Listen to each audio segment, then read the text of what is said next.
misalkan, saya kan tadi kan sebenarnya punya Na2O tambah SiO2 kebentuk katakanlah Pak Imam. Gimana? Oke, sudah.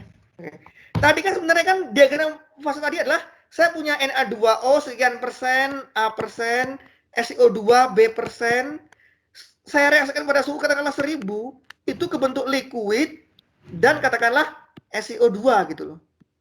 Ini awal, ini akhirnya gitulah kira-kira. Betul nggak sih? Iya, benar. Nah, untuk mengetahui kebentuk ini atau tidak dan enggaknya itu dari delta G. Delta G-nya lebih dari 0, tidak mungkin. Delta G-nya kurang dari 0, mungkin. Sudah pasti diagram fasa ini adalah delta G-nya semua kurang dari 0. Terus, kok bisa saya tahu ada ini, ada itu? Ya dari delta G saja. Ingat, diagram fasa juga menggambarkan jumlahnya sebenarnya. Saya tadi lupa.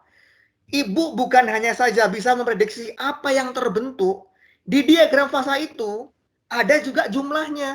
Berapa solidnya, berapa liquidnya, berapa zat A, berapa zat B, berapa jumlah gramnya, berapa jumlah gramnya. Jadi diagram fasa itu bisa memprediksi jenisnya apa, jumlahnya apa. Itu kan sebenarnya delta G 0.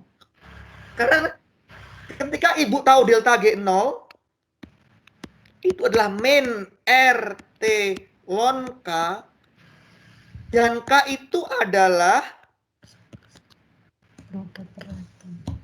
kalau ibu punya reaksi misalkan, berarti ini kan berarti kira-kira aktivitas atau konsentrasi liquidnya dikali konsentrasi SiO2-nya kan?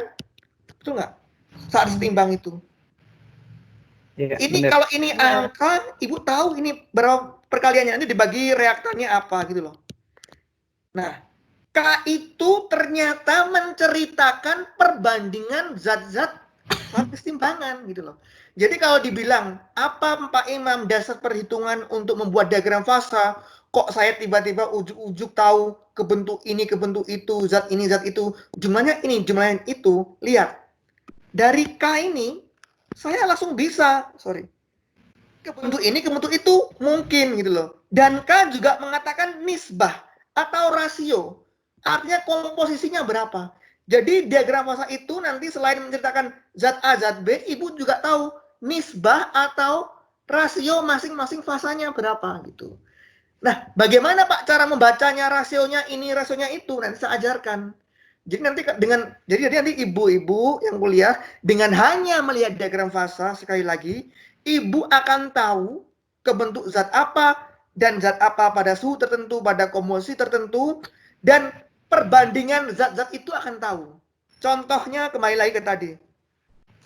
Karena apa? Sekali lagi ingat, K menggambarkan nisbah. Delta G0 menggambarkan nisbah. Jadi diagram fasa tadi adalah komposisi-komposisi yang terbentuk saat setimbang atau saat equilibrium. Coba saya kembali lagi ke diagram fasa tadi.